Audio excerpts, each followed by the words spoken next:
Eles são essenciais para defender as decisões financeiras da sociedade e equilibrar as contas de todas as nações. A profissão do economista é celebrada no Brasil todo dia 13 de agosto. E para falar do ofício, a repórter Thalita Diniz conversou com um profissional da área. Acompanhe.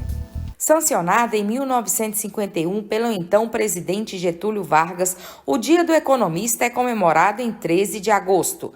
Economista e professor da área, Hermano Caixeta, comenta sobre a importância da profissão para a sociedade.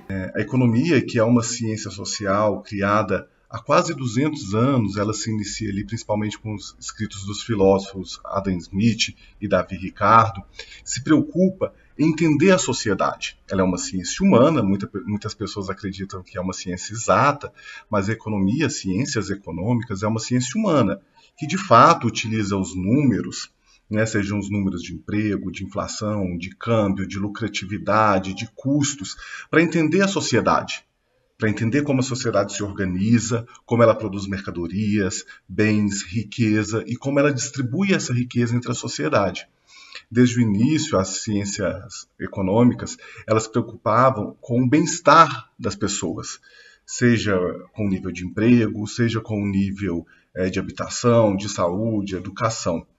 Então, as ciências econômicas, elas se voltam para, primeiro, entender a sociedade, como ela se organiza, produz e distribui riqueza, e também para tentar guiar a sociedade em uma direção mais justa, igualitária, próspera para a sociedade humana.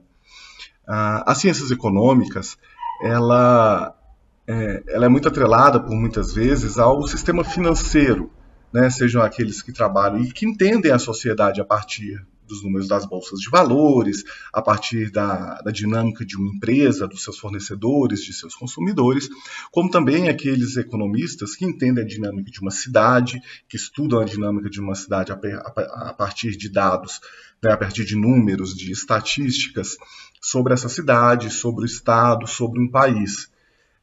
Os economistas também têm de vários sabores e cores.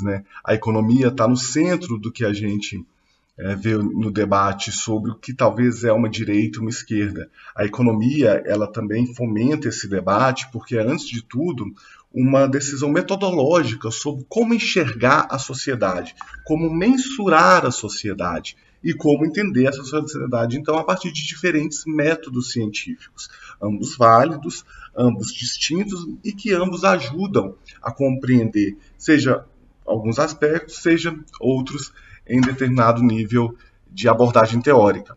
Para Hermano, a economia tem um papel importante, tanto nos pequenos quanto nos grandes investimentos. O economista patense esclarece o papel da profissão e ressalta que exercê-la é entender a sociedade e guiar-se em seu objetivo. Esse dinamismo mais atual do dia a dia, investimento, financiamentos de imóvel, de carro, investimentos a longo prazo, investimentos de curto prazo. Cabe aos economistas também tentarem trabalhar essa questão da educação financeira dentro de uma população, seja para entender, fazer um planejamento de longo prazo, a nível de previdência, a nível de um anseio futuro, uma casa própria, um carro, uma viagem, seja também para planejar a sociedade como um todo, a partir de políticas econômicas, a partir de políticas governamentais, seja ela na esfera municipal, na esfera estadual, na esfera federal. Então, vamos dizer assim, os economistas, eles são um pouco os engenheiros da sociedade, entendem, estudam como cada um dos mecanismos funcionam, tentam entender esses mecanismos como se fosse uma grande máquina e tentam também ajustar essa máquina para determinados fins, seja um maior crescimento econômico, uma melhora na distribuição de renda, uma melhora na infraestrutura de um país, um incentivo à inovação. O professor universitário afirma que os novos estudantes de economia estão em busca de aprender e compreender a sociedade por meio da profissão. E o que a gente percebe é que o perfil dos discentes, que acabam de entrar no curso, alguns deles vêm procurando a economia muito em busca do mercado financeiro, do mercado de capitais, ou seja, numa forma de aprender a gerir recursos para, a partir desses recursos, conseguir ter uma renda, fazer algum tipo de patrimônio. Outros que vêm na economia como uma ferramenta para entender a sociedade, né? Para olhar, para explicar como a nossa humanidade se organiza para produzir bens, produzir mercadorias, alimentos, roupas, carros, computadores, foguetes, e entender como essa riqueza também é distribuída. Então, para entender a sociedade,